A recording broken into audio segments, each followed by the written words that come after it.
آپ کے علم میں ہوگا کہ اس وقت دنیا کی کل آبادی سمجھی جاتی ہے 6 ارب یعنی 600 کروڑ. اس میں کم سے کم 120 کروڑ مسلمان ہیں امت مسلمہ. گویا کہ ہر 5واں انسان جو ہے دنیا میں وہ حضور صلی اللہ علیہ وسلم کا کلمہ پڑھتا ہے. اتنی بڑی تعداد. اس کے ساتھ ہی کتنا بڑا علاقہ جو ہے اس زمین کا وہ اللہ تعالیٰ نے اس امت کے قدموں تلے رکھا ہے. اگر آپ نے نقشہ دیکھا ہو دنیا کا تو آپ کو معلوم ہونا چاہیے کہ شمال میں جو بہت بڑا یہ نظر آتا ہے سائبیریا اور روس کا علاقہ، یہ سب غیر آباد ہے. اس طرح شمالی امریکہ میں بھی کینیڈا سے اوپر بڑے بڑے آپ کو بر اعظم سے نظر آئیں گے، یہ سب غیر آباد ہیں. جو آباد علاقہ ہے دنیا کا اور جو زرخیز علاقہ ہے دنیا کا، اس کا کتنا بڑا حصہ ہے کہ جو امت محمد صلی اللہ علیہ وسلم کے قدموں تلے. انڈونیشیا ملائیشیا سے چلے آئیے، اس کے بعد مسلسل چاہے کہیں مسلمان اقلیت میں تھوڑے بہت ہیں، لیکن پھر بنگلہ دیش آتا ہے، بڑی عظیم اکثریت کا ملک ہے. پھر بھارت میں اگرچہ اقلیت میں ہے لیکن 20 کروڑ مسلمان بھارت میں اس وقت ہے.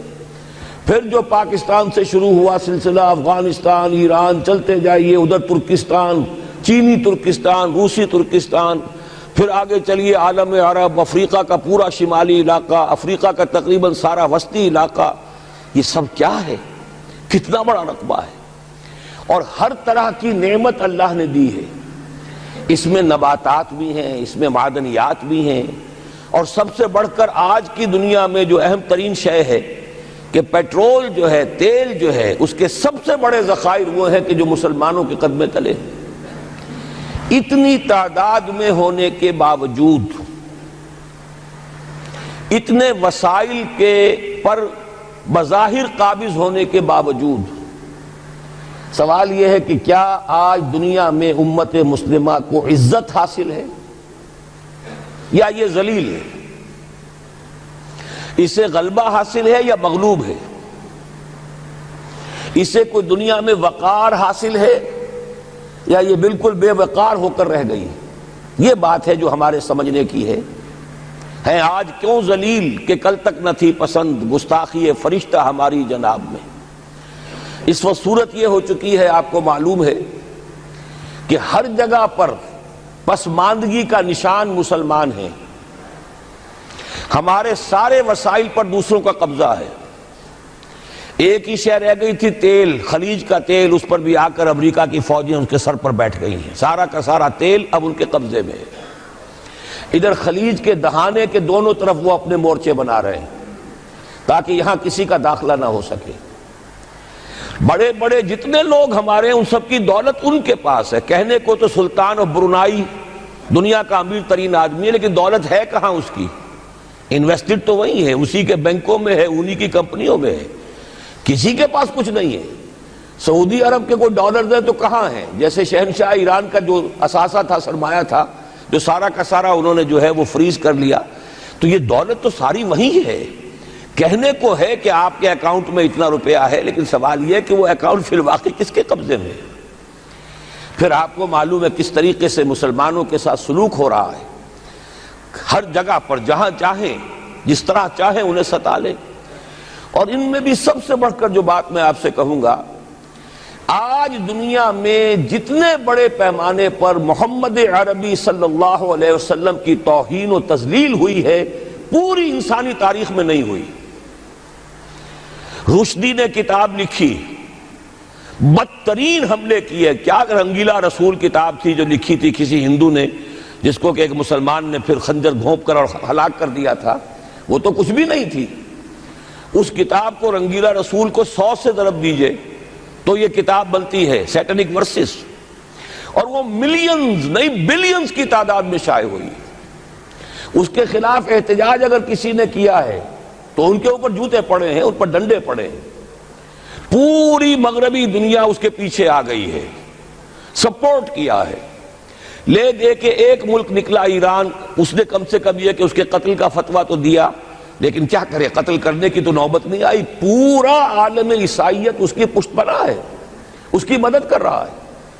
یہ اتنی بڑی توہین محمد رسول اللہ صلی اللہ علیہ وسلم کی اور آپ کی ازواج مطہرات کی اور یہ بظاہر ایک ایسے شخص کے ہاتھوں جس کا نام مسلمانوں کا سا ہے، اس کا اتنا بڑے پیمانے پر ہونا، اور پھر یہ کہ مسلمان 120 کروڑ ہونے کے باوجود کچھ نہیں کر سکتے۔ میں وہ چیزیں نہیں گنوانا چاہتا کہ 15 لاکھ جو ہیں وہ ہمارے افغان بھائی جو ہیں انہوں نے جانیں دیں، فائدہ کس کو پہنچا؟ تاحال امریکہ کو، کہ اس کی جو مد مقابل قوت تھی USSR وہ ختم ہو گئی۔ اسی طریقے سے جو کچھ کشمیر میں ہو رہا ہے، ہماری بے حمیتی، بے غیرتی کا عالم یہ ہے، ہم کچھ اندر خانے تھوڑی بہت کو مدد کر کے سمجھتے ہیں کہ ہم نے فرض ادا کر دیا، جبکہ فرض تو یہ ہونا چاہیے تھا کہ ہم براہ راست اعلان کرتے اور انڈیا کو الٹیمیٹم دیتے کہ سٹاپ دس بزنس، یا یہ کہ پھر ہم سے جنگ ہے۔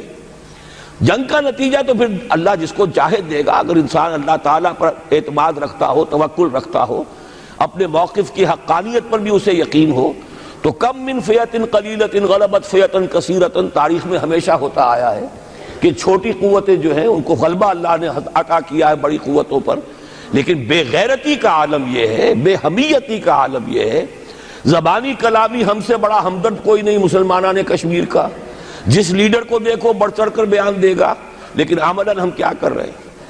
یہ ساری صورتحال جو میں نے آپ کو بتائی ہے، ویسے تو اب یہ کہ اگر اس میں ایک خاکہ سا میں نے آپ کے سامنے رکھا ہے، اس میں رنگ بھروں تو ظاہر ہے کہ یہ پورا گھنٹہ اسی میں لگ جائے گا، لیکن جو اس کا اصل لب لباب ہے وہ یہ ہے کہ ہم اپنی جگہ بڑے خوش ہیں کہ ہم امت مرحوم ہیں، ہم تو امت محمد ہیں صلی اللہ علیہ وسلم، ہم تو اللہ کے پیارے ہیں، ہم اللہ کے لاڈلے ہیں، ہمیں اللہ کی شفاعت، ہمیں اللہ کے رسول کی شفاعت بھی ملے گی، جنت تو گویا کہ ہمارا پیدائشی مقام ہے۔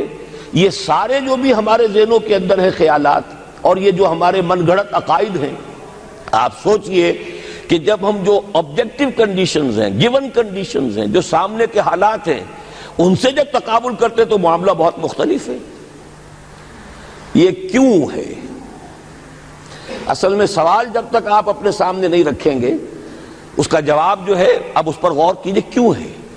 کیا اللہ تعالیٰ کو محمد الرسول اللہ کی عزت و حرمت پیاری نہیں ہے؟ کیا محمد الرسول اللہ اللہ کے پیارے نہیں ہیں؟ حبیب رب العالمین نہیں ہے؟ کیا اللہ تعالیٰ کو کفار سے زیادہ محبت ہے؟ کیا وجہ ہے؟ رحمتیں ہیں تیری اغیار کے کاشانوں پر، اور برف گرتی ہے تو بیچارے مسلمانوں پر۔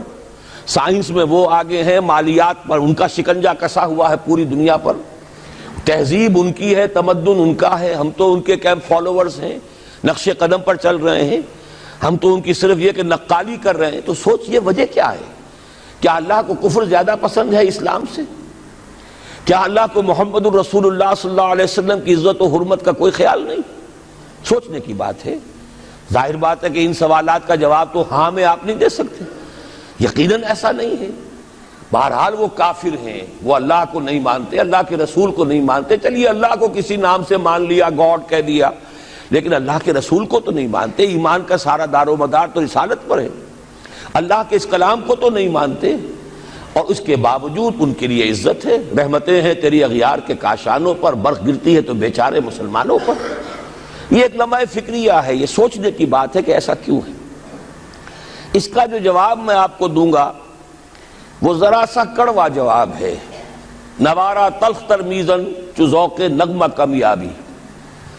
بات کہنی پڑتی ہے، جب تک کہ کڑوی بات کہی نہ جائے، حقائق کو دیکھنے کی جرت پیدا نہ کی جائے، مواجہہ نہ کیا جائے، فیکٹس کو فیس نہ کیا جائے، اس وقت تک بات صحیح نہیں ہوگی، اور نہ ہم صحیح تشخیص کر سکیں گے، نہ صحیح تجویز کی طرف ہمارا ذہن منتقل ہوگا۔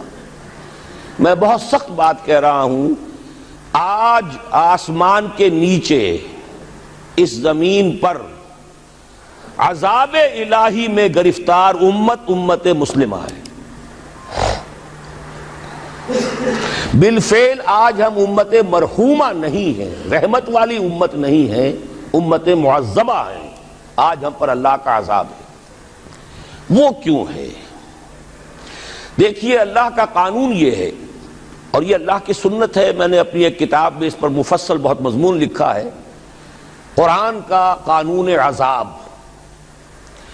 ایک عذاب تو آیا کرتا تھا ان قوموں پر جن کی طرف اللہ رسول بھیجتا تھا، اِنَّا أَرْسَلْنَا نُوحًا إِلَىٰ قَوْمِهِ، اگر رسول کی بات مان لی تو قوم کے لیے بہت خوشحالی ہے، مبارکباد ہے، اللہ کی رحمتوں کے سائے ہیں، اور نہیں مانی تو بربادی ہے، تباہی ہے، خاتمہ ہے۔ پوری قوم نوح غرق کر دی گئی، پوری قوم عاد ختم کر دی گئی، حضرت ہود کو نہیں مانا۔ پوری قوم سمود ختم کر دی گئی، حضرت صالح کو نہیں مانا۔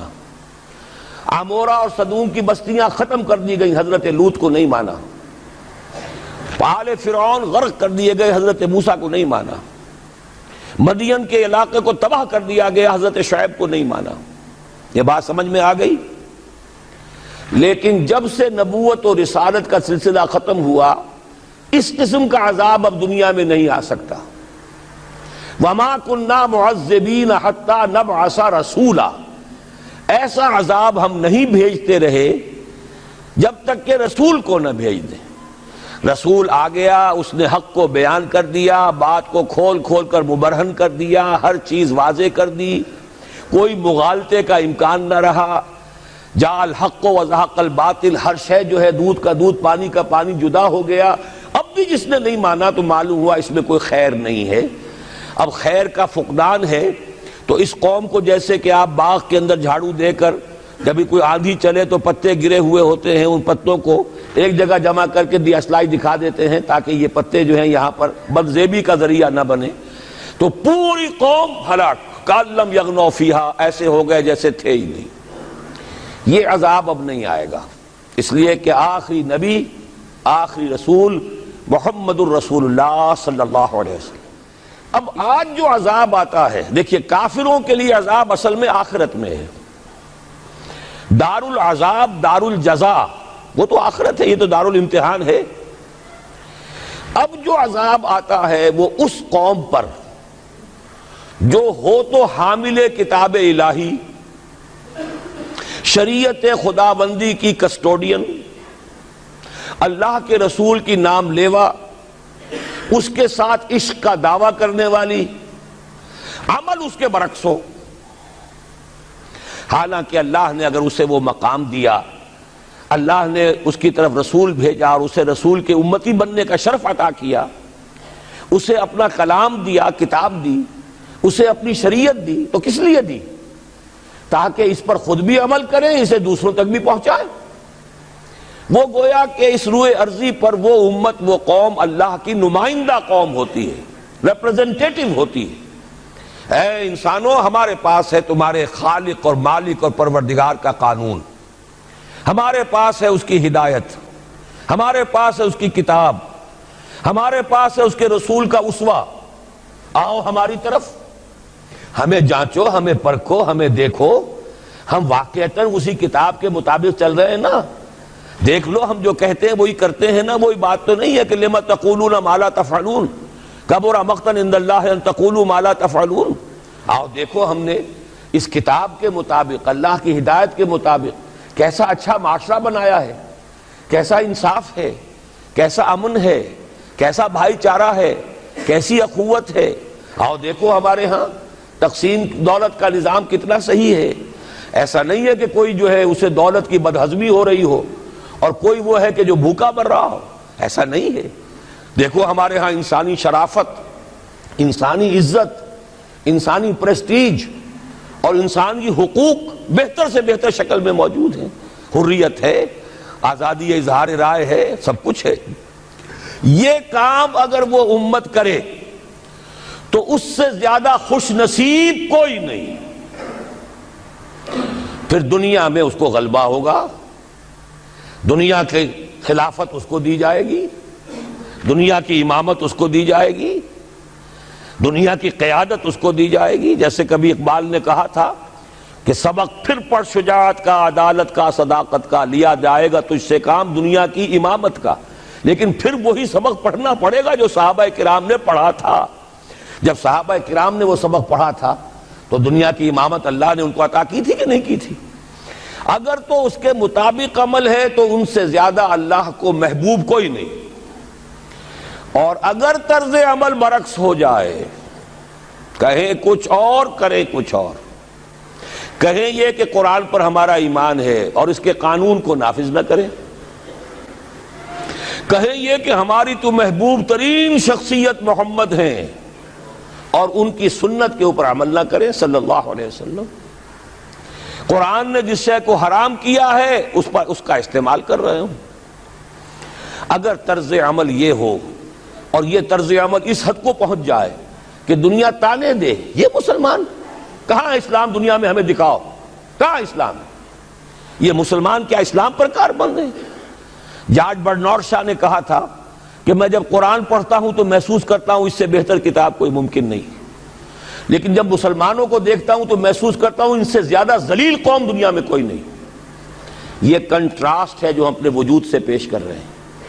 کیا اس کی وجہ سے لوگ اسلام کی طرف راغب ہوں گے یا اسلام سے متنفر ہوں گے؟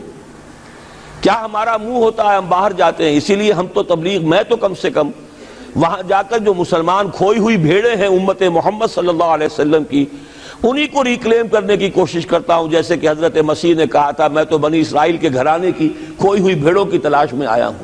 میرا منہ نہیں ہے کہ میں وہاں کسی امریکن سے بات کروں. وہ یہ کہے گا تم اپنا گھر تو سنوارو, فزیشن ہیل تھائی سیلف. تم ایک چھوٹا سا ملک نہیں چلا سکتے, تم نے اس کا بیڑا غرق کر کے رکھ دیا ہے. تم نے اسے کورٹ آف وارڈ بنوا دیا ہے IMF کا.